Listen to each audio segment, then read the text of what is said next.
Galing naman ang darling ko.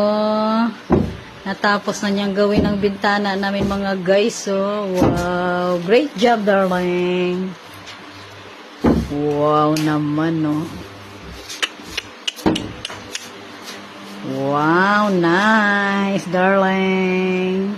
So, ayun mga guys, no. Ito po muna ang aming bintana pansamantala. Ayan. Oh, yan mga guys. 1-0.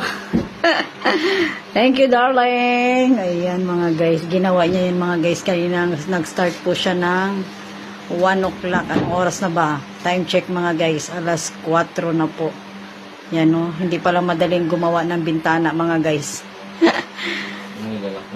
Wow, darling. Very good. Oh. Oh, yun. Galing, ah. Oh.